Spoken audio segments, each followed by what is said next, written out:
자, 지금까지는 이제 법원의 판단에 대해서 저희가 좀 분석을 해봤습니다만 지금부터는 이재명 대표의 구속영장 기각 이후에 향후 정치권에 미칠 영향에 대해서 좀 꼼꼼히 좀 분석을 해보도록 하겠습니다. 일단 앞서 체포동의안 가결로 이 대표의 리더십 타격을 입었다는 분석이 나왔었는데 구속영장 기각으로 어느 정도 회복됐다 이렇게 볼 수가 있는지 우리 김현정 대변인께서는 어떻게 보십니까? 사실 뭐 체포동의안 가결된 이후에 네네. 당에 지금 내용이 휩싸여 있죠. 그래서 어제 이제 원내대표가 그에 대해 책임을 지고 사퇴도 했고 신임 원내대표가 뽑히기도 했는데 또 반대로 이제 그 소위 말하는 친명 그 지도부를 비롯한 친명 의원들에 대해서 이게 사도살인이다. 어떻게 당의 의총이라든지 그 중앙위에서 결의한 대로 하지 않고 이렇게 당 대표를 검찰이랑 칼을 이용해 갖고 당 대표의 뒤통수 칠 수 있느냐라는 그런 분노들이 당원들까지 포함해서 대단히 올라 있는 상태여가지고 그게 지금 내용이 좀 있는 그런 상황에서 이런 기각 결정이 났기 때문에 이제 그 이런 내용들은 이제 빠르게 수습이 될 것이라고 생각하고요. 이재명 대표의 리더십 같은 경우도 더 이제 오히려 더 강고해졌다라고 저는 생각을 하고 이제 앞으로 이제 가결포를 던진 의원들에 대해서 신임 원내대표까지도 그에 대해서 뭐 징계 가능성을 징계에 대한 그 필요성을 내비쳤거든요. 그런 일련의 과정들이 아마 진행될 것이라고 보고. 그 중진들은 그렇지 않을 필요가 없다고 얘기한 것으로 저희가 알고 있는데 그렇지는 않습니까? 이번 보도를 던진 사람에 대한 징계 같은 게 이제 실제적으로 움직임이 있습니까? 그러니까 보도를 통해서는 이것이 이제 당론으로 정하진 않은 거기 때문에 해당 행위에 해당하지 않는다라고 이제 몇몇 중진 의원들이 그런 의견을 얘기했지만 홍익표 신임 원내 그 대표가 얘기한 것은 무엇이냐면 정치인들이 그 가결 투표를 하는 그 행위에 대한 정치적인 책임은 져야 된다라는 것이고 그 초선 의원들의 질의에 대해서 윤리심판원 통해서 절차를 밟겠다 이렇게 좀 답변을 한 거로 제가 알고 있거든요. 그런 절차들은 진행될 거라고 예상이 됩니다. 그렇군요. 알겠습니다. 일단 그 민주당은 사필 규정이라면서 이 검찰 독재 정권의 경종을 울린 것이다 이런 반응이 나왔고요. 여당에서는 법원이 이 대표의 강성 지지층에 굴복했다 이런 비판입니다. 먼저 윤 위원장께서는 보시기에는 어떤 비판을 하실 수가 있겠습니까? 저 결과에 대해서는. 뭐 모순되는 부분도 없잖아 있지만 저는 개인적으로 영장전담 판사의 결정문을 꼼꼼히 읽어보면 고민을 많이 했다라는 생각이 들어요. 구속 여부에 대해서는 영장전담 판사의 재량 범위라고 생각을 합니다.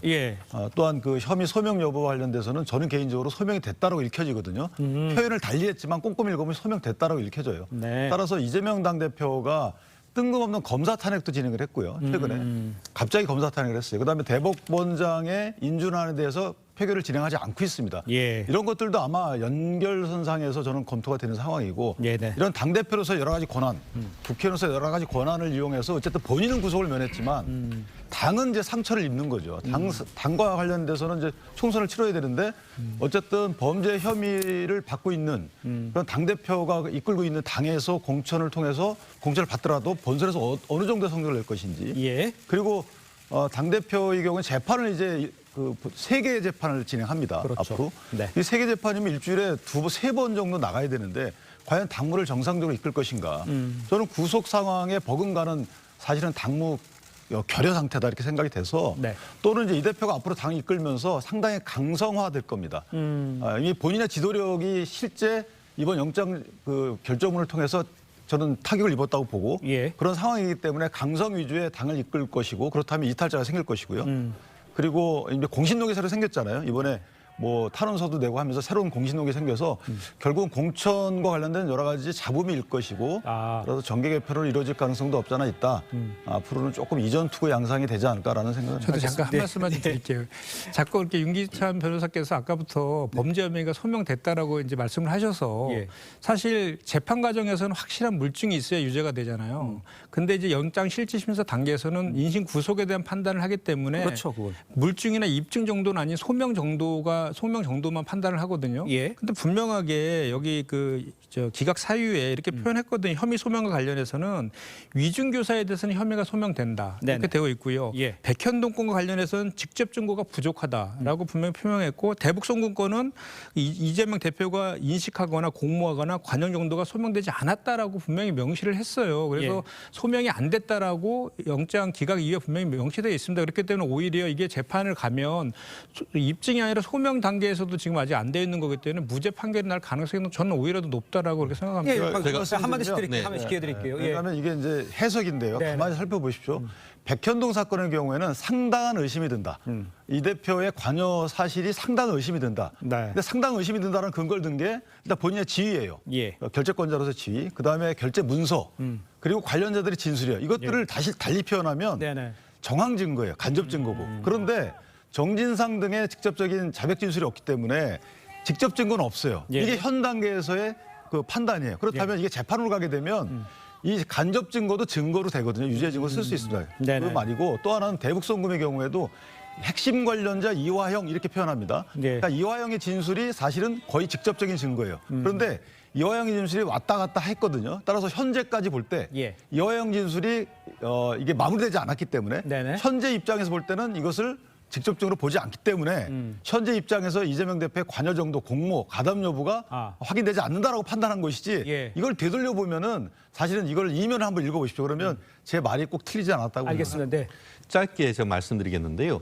여러 가지 중에 지금 위증 교사 혐의 있죠. 네네. 이 부분은 추후에 위증 교사의 확실하게 이제 유죄가 받을 경우에는 이 사건이 이전에 있었던 이른바 경기도지사 선거 과정에서의 어떤 공선법 위반 사건을 예전에 그 무죄 판결이 나왔지 않습니까? 예, 예. 지금 이 공수장을 보면은 그 무죄 판결에 나오게 된 핵심적인 증거를 위조를 했다는 거예요. 그렇기 때문에 이 사건 자체만으로도 어마어마하게 큰 사건이란 말이에요. 예. 그럼에도 불구하고 어떻게 인멸의 우려가 있다고 단정하기 어렵다고 해서 구속 영장을 기각한다. 저는 굉장히 납득하기 어렵고요. 네네. 나아가 이 사건이 유죄가 될 경우에는 예. 결국 앞에 있었던 이른바 그 재판 거래 의혹이 있었던 권순일 대법관과의 재판 거래 의혹이 있었던 그 공선법 위반 사건의 재심 사유가 될 가능성이 상당히 큽니다. 네네. 그렇기 때문에 이번 사건이 이번 사건으로 끝나는 것이 아니고 나아가 기존에 있었던 공선법 위반 무죄 판결에 대한 재심이 될 수 있는 단초가 되기 때문에 앞으로 이 부분에 대한 이재명 대표의 어떤 그 스탑업 리스크는 오히려 늘어났다 이렇게 보는 것이 맞겠죠. 예, 알겠습니다. 일단은 그러니까 혐의가 소명된 위증 교사 부분에서 혐의가 소명된 부분이 있고 아까 또 내용을 쭉 읽어보면 간접 증거들이 있기 때문에 재판에 가서는 이야기가 이게 증거가 될 수 있다 이렇게 지금 이야기를 해주신 것 같습니다. 설 변호사님은 어떤 의견? 네, 뭐 재판부라든지 판사 개개인에 따라서 저는 판단이 달라질 수도 있다고 당연히 봅니다. 다를 수 있겠죠. 그렇기 때문에 예. 영장 실질 심사 단계에서 어떤 모든 증거를 다 보고 판단했다고 보지는 않습니다. 그거는 않겠죠. 네, 예, 그렇기 예. 때문에 지금 어제 결과에서도 보면 범죄 위증 교사 부분도 본인이 봤을 때는 이 유 판사가 봤을 때는 예를 들어서 소명되는 것으로 보인다는 거예요. 그러니까 소명되었다. 이런 내용은 아니라고 보일 수 있거든요. 그러니까 예. 나머지 증거들로서 아니면 재판 단계에서 재판 과정에서 어떤 피고인 측의 어떤 반박으로 인해서 그것이 소명되지 않았다고 볼 수도 있거든요. 그렇기 때문에 아직까지는 위증 교사 부분에 대해서는 이런 의심의 정도가 짙다라는 것이고 저는 그것이 완벽하게 범죄로서 소명이 입증이 되었다라는 것은 아닌 것 같고요. 나머지 뭐 백현동 개발 사업 같은 경우나 그다음에 특히나 아까 말씀드린 쌍방울 사건 같은 경우는 법리적인 판단의 문제거든요. 어떤 사건의 정황들이라든지 이런 걸 놓고 이게 될 수 있냐 없냐의 문제, 해석의 문제이기 때문에 저는 그런 부분들은 정식 재판에 가서 다퉈야 된다라고 그렇게 판단을 했다고 봅니다. 알겠습니다. 그러니까 소명된 거하고 이제 입증된 거하고의 좀 차이가 있기는 하지만 그렇기 때문에 이제 소명된 정도의 수준이었기 때문에 지금 그 구속이 안 될 수 있는 상황이 있겠지만 법원에 가서 재판을 받게 되는 상황에서는 이제 상황이 바뀔 수 있고 또 충분히 소명된 것으로 재판에서는 유리하게 이끌어갈 수 있다 이렇게 보시는 거죠? 상황. 그러니까 저는 개인적으로 그 영장 전담 판사가 모든 걸 종합해봤을 때 예. 불구속을 해야 되겠다라고 생각한 것 같아요. 그러니까 이번에. 구속영장 기각해야 되겠다. 네네네. 그런 과정에서 이제 문구를 역산해가지고 쓰다 보니까 예. 저런 단어가 나온 거지. 그 문구를 처음부터 읽어보면 사실은 소명됐다라고 하면 다름이 아니에요. 왜냐하면 상당히 의심 간다라는 것은 간접 증거가 상당히 많다라는 거거든요. 예. 그런데 정진상이 이 대표가 시켰어요라고 이 대표가 지시했어요라는 말을 안 하기 때문에 예. 직접 증거가 없는 상황이죠. 그건 맞는 얘기예요. 그렇기 때문에 영장을 기각한다라는 어떻게 보면 이 논리적 구조로 그렇게 간 것이지 실제는 역으로 합니다. 영장 기각하겠다라고 하면 거기에 맞춰 쓰는 거고 영장 발부하겠다라고 하면 거기에 맞춰 쓰는 거기 때문에 예. 물론 머릿속에서는 논리적으로 거꾸로 가겠지만 네. 그런 차원에서 보면 영장 전담 판사가 이례적으로 상당히 많은 양의 결정문을 고지한 것은 다 뜻이 있어서 그럴 것이다라고 생각합니다. 아니 근데 지금 네. 그 영장 기각 사유에 적혀 있는 대로 제가 아까 읽은 거예요. 네, 그리고 알겠습니다. 이제 그래서 이제 물론 그래서 우리가 이제 민주당에서 항상 늘 주장했던 게 헌법상의 원칙인 무죄 추정과 불구속 재판의 원칙을 지켜달라. 왜 인승구속 시키려고 하느냐. 네네. 왜 검찰이 수사인 정치란 이렇게 비판했던 것이고 네. 좀 전에 최 변호사님께서 말씀하신 이준규 사건 관련된 건요. 네네. 이준규 사는 이 지금 배임 제3자 뇌물 외국환 거래법과 상관이 없는 거잖아요. 그러니까 예. 증거인멸 우려가 있다는 것을 확인시키기 위해서 끌어들인 거잖아요. 그죠? 예. 근데 이미 소명된다고 보인다라고 판정했기 때문에 증거인멸 우려가 없다라고 이제 판정을 한 거잖아요. 그래서 예. 말씀하신 것처럼 그거는 하게 되면 다른 별도의 재판을 통해서 다퉈야 되는 문제인 거죠. 예. 그래서 그거는 우리 설 변호사님 말씀하신 것처럼 소명된 것으로 보인다라고 했기 때문에 그것도 실제로 녹취록 내용의 진실 공방에 대해서는 재판을 통해 또 따져봐야 되는 그런 문제다. 그렇습니다. 또 재판에 가서 따져봐야 되는데 구속영장이 기각된 것이 면죄부가 된다는 이거는 아니다라는 얘기를 지금 모두가 하고 계신 것 같습니다. 자, 일단 이 대표의 구속영장 기각으로 민주당 개파 간 갈등 수습이 될지 또 더 깊어질지 이게 또 주목이 되고 있죠. 먼저 민주당 새 원내대표로 선출이 됐죠. 홍익표 의원의 일성을 좀 듣고 오겠습니다. 우리 민주당이 하나의 팀이 돼서 이재명 대표와 함께 내년 총선에서 승리할 수 있는 그런 힘을, 동력을 만들어내겠습니다. 자신의 정치적 선택에 대해서는 민주성과 다양성은 보장돼야 되지만 그에 따른 정치적 책임을 져야 될 부분도 있습니다. 자, 들으신 것처럼 이 홍 원내대표 원팀을 강조하면서도 이 체포한 가결파 의원들에 대해서 책임을 물어야 한다 이런 입장을 내비쳤습니다. 아까 뭐 반복되는 이야기입니다. 당내 수습이 이렇게 가면은 가능할까? 이게 좀 의문이 드는데 김현정 대변인께서는 어떻게 보십니까? 그 사실은 그 동안에 네네. 우리 당이 이제 이재명 대표가 이재명 체제가 이제 출범한 이후에 작년 이제 8월 말에 이제 출범을 했는데요. 네네. 그때 지속적으로 그 윤석열 검찰과 여당에서 사법 리스크 프레임을 계속 걸고 공격을 했거든요. 그거에 대해서 내부에서도 우리가 총선에서 승리하기 위해서는 이걸 털고 나가야 된다라는 식의 이제 그 비판들의 목소리들이 지속돼 왔던 것도 사실이거든요. 네. 근데 그런 것들 때문에 당내에서 좀 분란이 있었던 것도 좀 사실인데 이제 분명한 것은 이제 이 사건에 대해서 그 우리 당의 입장은 이것이 대선에서 패배했기 때문에 정적 제거용 표적 수사다라고 규정하고 대응하고 있었던 거예요. 네네. 그 기조에서 반해서 사실은 의견을 내고 있었던 것인데 이번에 어쨌든 구속영장이 기각됨으로 인해서 그것이 1차적으로 좀 확인이 된 측면이 있거든요.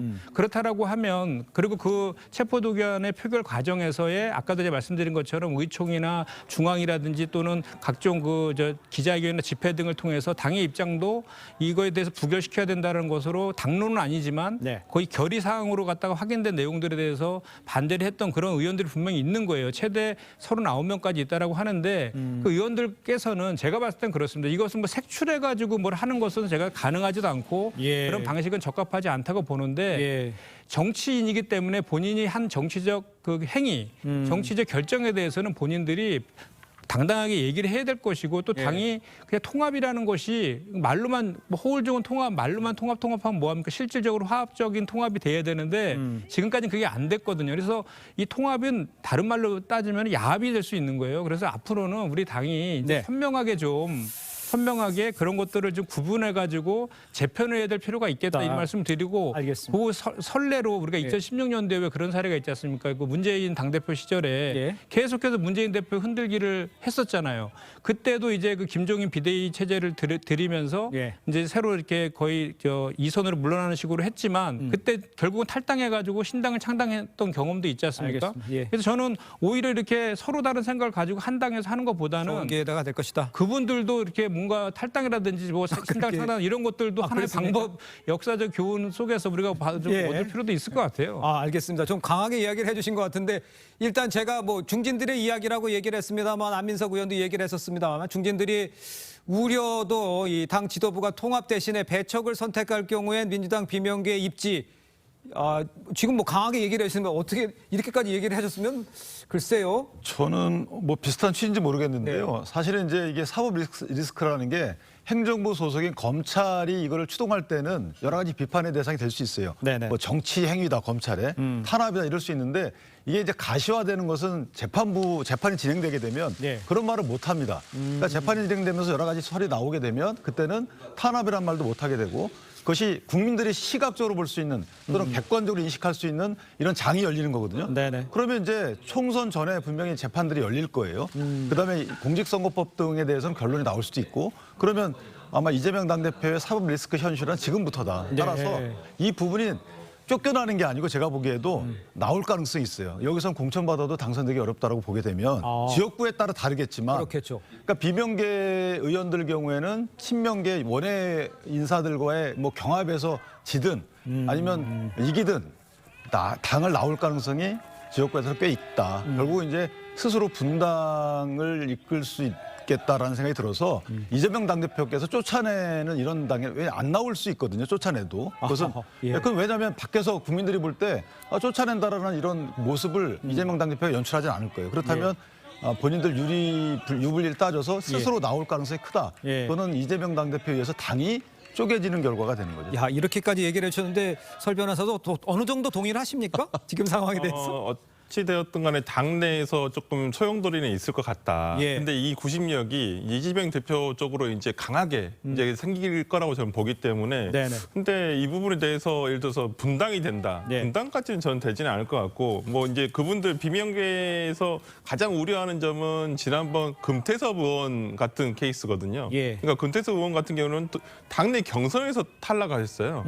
그때도 마찬가지로 어떤 금태섭 의원이 당시 당의 어떤 그 의견과 많이 다르다. 비주류의 목소리를 낸다라고 해가지고 당원들이 그 부분을 탈락을 시킨 것이거든요. 아마 비명계에서 그 세력이 얼마만큼 될지는 정확하게 모르겠습니다만은 경우에 따라서는 그러한 경우까지 갈 수가 있기 때문에 그 전에 그분들이 집단적으로 행동을 할지 아니면 개별적으로 그냥 그렇게 경선에 나서서 어떻게 본인이 해결을 할지 이런 부분은 조금 더 지켜봐야 될 것 같습니다. 알겠습니다. 전영희 변호사님께서 국민의힘으로서는 그 사법 리스크는 그대로 가는 상황이라고 봐서 유리한 상황입니까? 불리하다고 봐야 됩니까? 어떻게 봅니까? 지금 총선적으로. 당장 이 시점에서 봤을 때는 불리하다고 볼 수 있지만 네네. 총선까지 봤을 때는 오히려 도움이 될 수도 있죠. 왜냐하면은 지금도 한 주에 2번씩 그 법원에 이재명 대표가 출석해야 되는데 예. 지금 있는 것까지 기소를 했면은 거의 매주 한 주에 한두 번씩 법원에 계속한다고 하면은 사실상 총선을 지휘하기가 어려워지는 그런 상황이 된 것이죠. 네. 그리고 구체적으로 재판이 있을 때마다 구체적인 혐의와 증거가 드러난다라고 할 경우에는 네네. 민주당으로서도 과연 그와 같은 이재명 체제로 계속 끝까지 가지고 갈 수에 대해서도 예. 상당히 의문이 제기될 수 있는 그런 부분이고 내홍도 있다는 것이 같이 겹친다고 하면은 네. 과연 이재명 체제로 내년 총선까지 갈 수 있을지에 대해서는 설령 영장이 기각됐음에도 불구하고 상당히 아직까지는 오리무중 상태다 이렇게 예. 저는 평가합니다. 알겠습니다. 사법 리스크는 남아있는 상태다. 알겠습니다. 자, 내부 말씀은 여기까지 듣겠습니다. 고맙습니다. 감사합니다.